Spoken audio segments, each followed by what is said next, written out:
I remember the woods like it was yesterday, though it's been decades since that night. I never thought I'd find myself in a place so quiet, so oppressive, that it would leave a scar in my memory. My name's Nathan, and I've lived in the small town of Lancaster, Wisconsin all my life. For the most part, it's as quiet and peaceful as you'd expect. A tight-knit community of people who trust each other, where the biggest excitement comes from the occasional football game or a local festival. But there's something about the woods that surrounds Lancaster, something that we never really talk about, though we all know it's there. I was young back then in my early 20s, just a few years married to Emily, the love of my life. We were both outdoor enthusiasts. Hiking, fishing, camping, it was all part of our routine. So when we found ourselves with a rare, free weekend, we decided to spend it hiking through the deep forest that stretched for miles outside of town. There's a certain magic about the woods in Wisconsin, a kind of peace that comes over you when you're surrounded by nothing but trees and the occasional chirp of birds. But that day, something was different. We set out early in the morning, the sun barely breaking through the treetops. The air was thick with the scent of damp earth, the kind that clings to your skin and fills your lungs. It wasn't long before we found ourselves deep in the forest, the trees growing taller and denser as we ventured further away from the trail. At first, everything felt normal. Birds called in the distance, the wind rustled the leaves, but then it changed. I noticed at first the overwhelming feeling of being watched. It wasn't just the usual sensation that everyone gets when they're in the wilderness. This was different. It was like something was waiting for us, lurking just beyond the edges of our vision. Emily felt it too. I remember her asking me in that quiet voice of hers, "Do you feel that?" I nodded without saying a word, knowing that whatever it was no ordinary animal or passerby. We stopped for a moment to take in the surroundings. The woods had grown unnaturally silent. Even the usual hum of insects had ceased. The air felt heavy, oppressive, like a storm was rolling in. I told Emily to stay close, my heart beginning to race despite the calm exterior I was trying to maintain. I had no reason to be afraid, not yet, but something deep inside me told me to be wary, to trust the unsettling feeling that had taken root in my chest. That's when I saw it. At first it was just a shape, tall and thin, standing in the distance between the trees. I thought it was just another tree or perhaps a shadow playing tricks on my eyes. But when I looked closer, I realized something was wrong. This thing wasn't natural. It stood too still, too rigid, like it was watching us. At first, I thought maybe it was some trick of the light, but when I focused again, I could see the thing's eyes glowing in the dim light, reflecting an unnatural brightness as though they were alive with some unholy energy. Emily gasped beside me. I could feel her tremble, and I grabbed her arm, pulling her closer. We both stared at the figure, our bodies frozen in place as it did nothing but stare back. Time seemed to stretch out, each second dragging like an eternity. I could hear my heartbeat in my ears pounding with the rhythm of panic. It wasn't just the figure's eyes that terrified me. It was its shape. It was unnaturally tall, like it had been stretched, its limbs too long, too thin, almost skeletal. Its body looked emaciated, as though it hadn't eaten in weeks or even months. The thing's skin, if you could even call it that, appeared to be stretched tight over its bones, pale and sickly looking, almost translucent. I'm not one to jump to conclusions or let fear take over, but standing there, feeling those glowing eyes on me, I couldn't help but think of the stories my grandmother told me when I was a boy. Stories about creatures that wandered the woods, creatures that weren't human, that weren't animal. They were something in between, something ancient.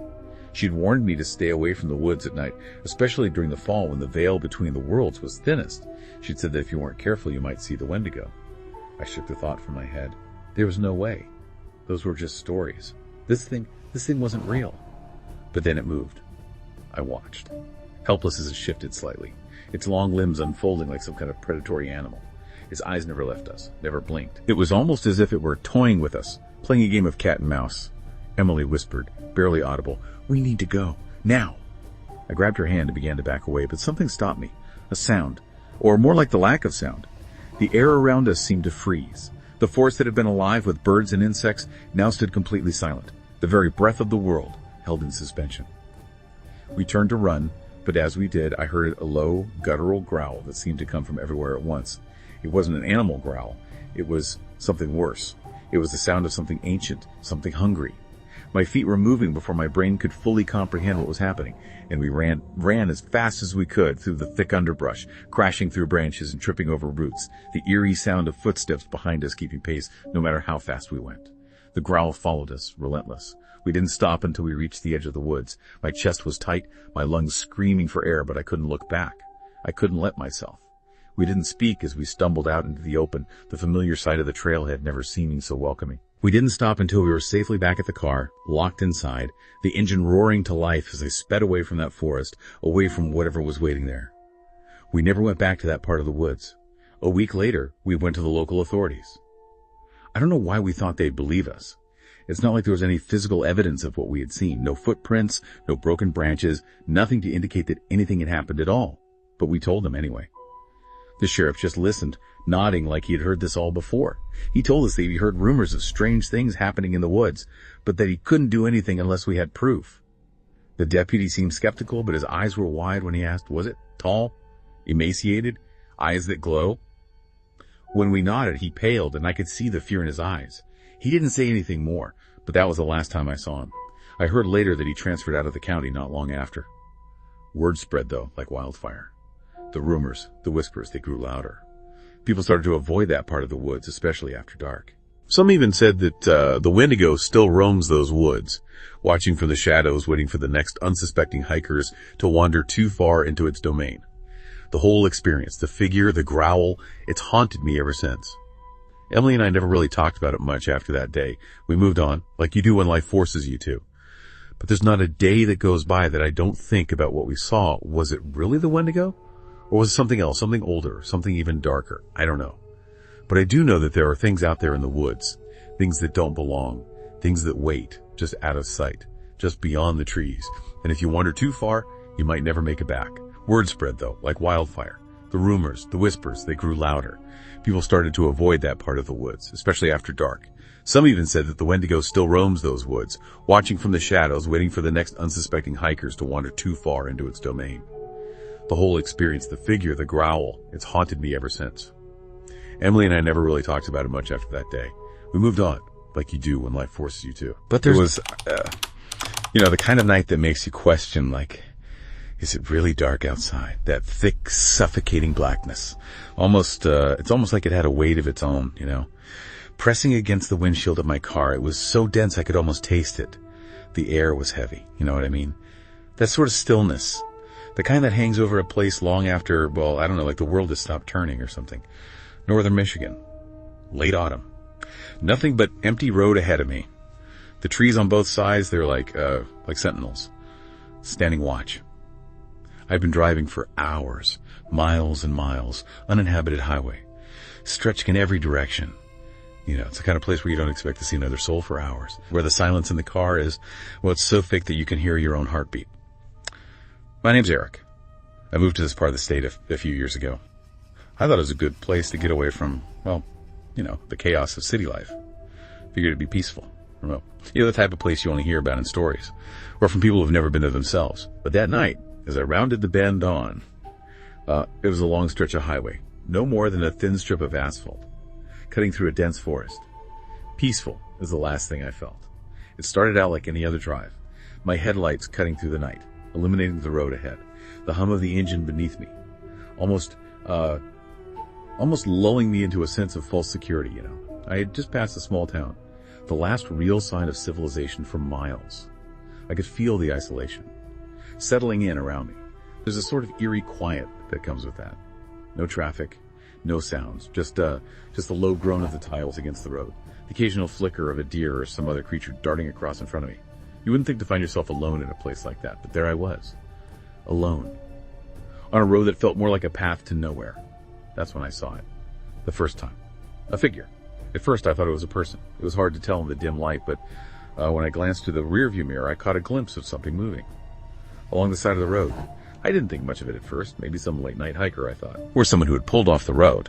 But as my eyes locked onto the figure in the reflection, I felt something inside me snap to attention, like a quiet alarm going off, something I couldn't ignore.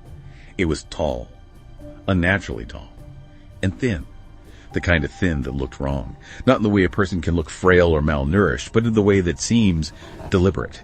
Its limbs were long, too long for any human, bending at strange angles. The skin was pale, almost unnaturally so, like it had been bleached by the moonlight. But what really caught my attention was its eyes.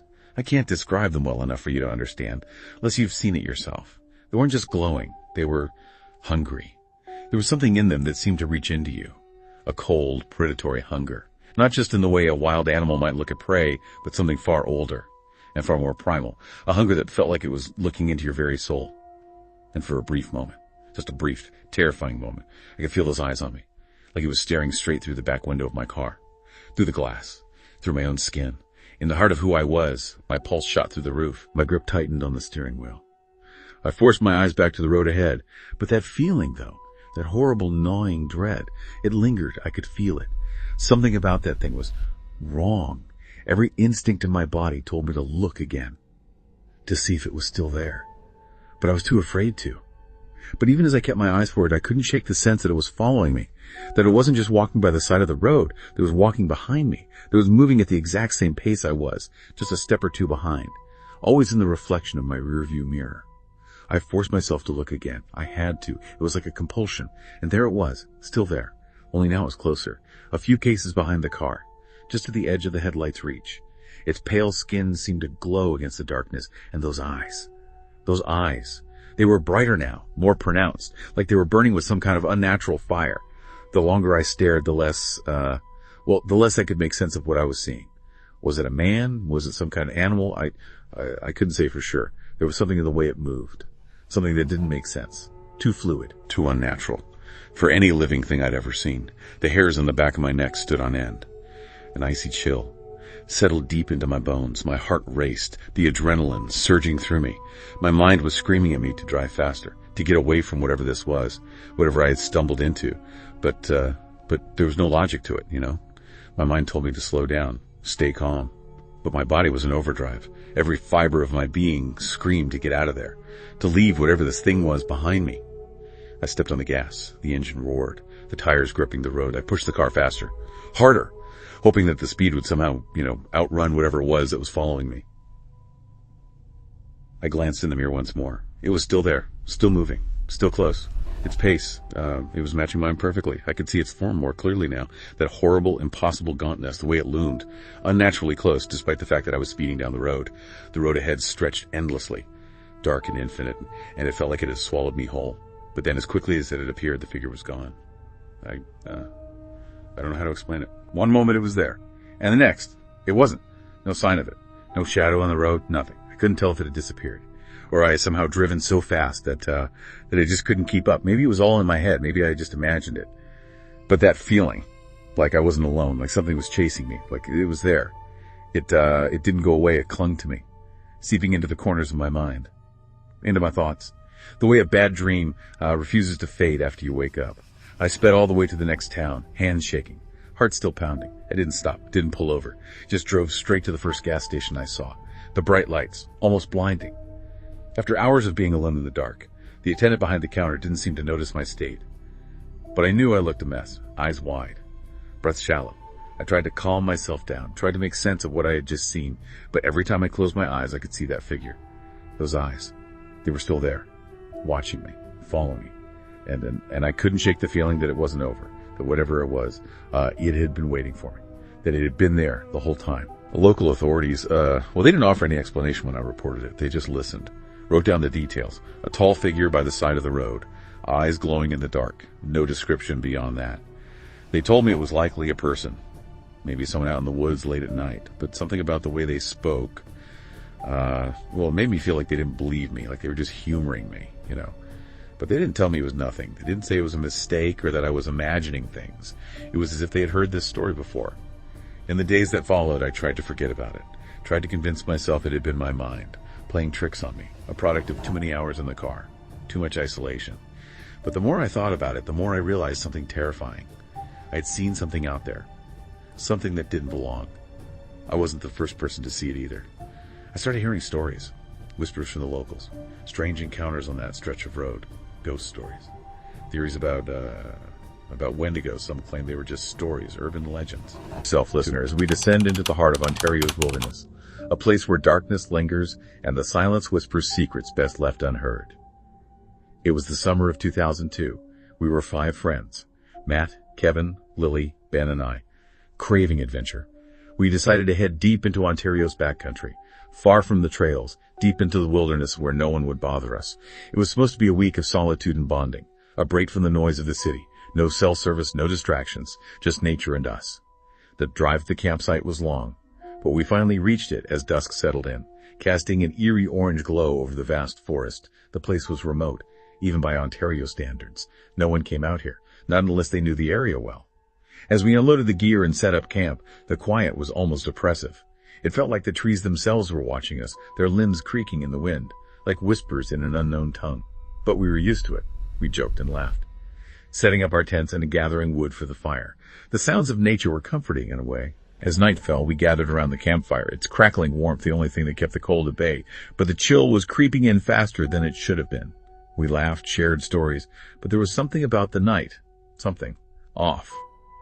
The forest felt too still, the kind of stillness that makes your skin prickle, like something was waiting just beyond the light of the fire. Kevin broke the silence first, his voice low, almost hesitant. Anyone else feel that? Feel what? The air. It's wrong. It's like it dropped 10 degrees in the last 5 minutes. Yeah, I noticed it too. I look around, trying to shake the unease settling into my bones. The temperature had dropped, but it wasn't just the cold. It was the way the air had changed. It felt thick, dense, like something was pressing down on us. The crackling fire barely seemed to hold it back. Maybe it's just the altitude. It gets cold out here at night, right?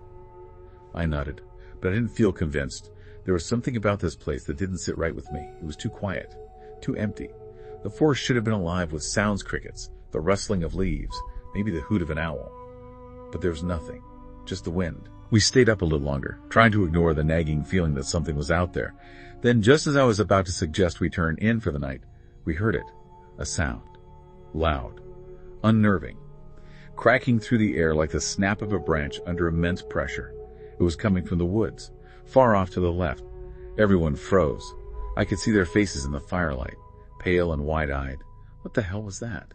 I stood up instinctively and looked into the darkness, where the trees pressed tightly together like a wall. I couldn't see anything, but the crack echoed in my ears.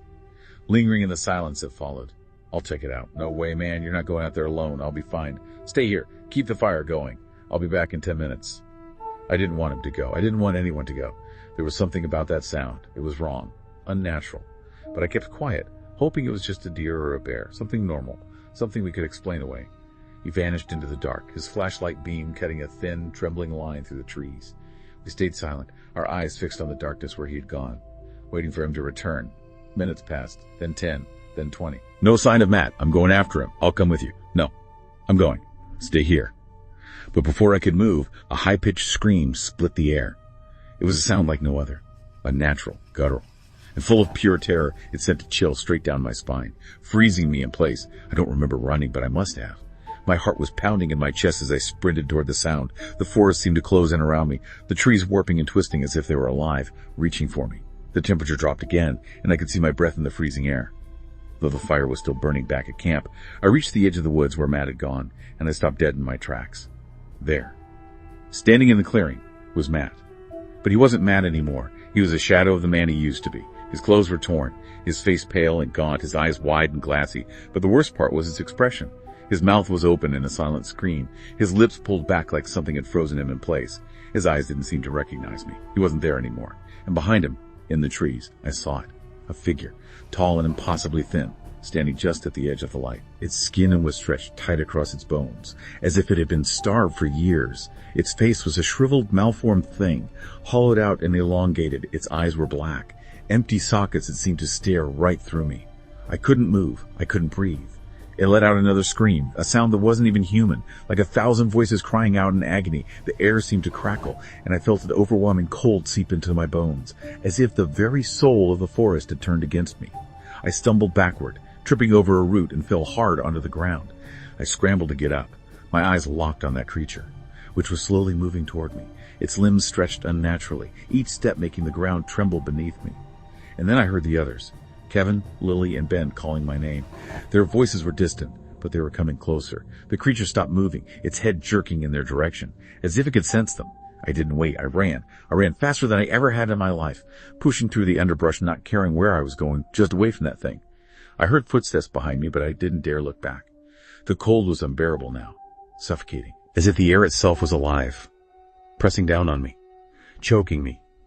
When I finally reached the camp, the others were already there, huddled together by the fire. Their faces were pale, their eyes wide with fear. What the hell was that?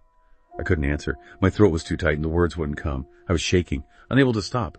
Matt never came back. We left the next morning, packed up our gear, and drove out of the woods as fast as we could.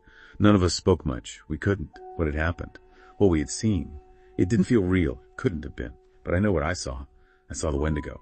Or something like it. I saw hunger. Its thirst for something darker than blood. And I will never forget the way it looked at me with those hollow eyes, as if it had known me all along. We don't talk about it anymore. Not with each other. Not with anyone. But every now and then, when the wind picks up, I can still hear that scream, and I can still feel its eyes on me, watching, waiting. The silence of the woods can be deceiving, listener. Sometimes it hides secrets that are better left undisturbed. What truly lurks in the shadows? And what became of Matt in those dark woods? These questions remain unanswered.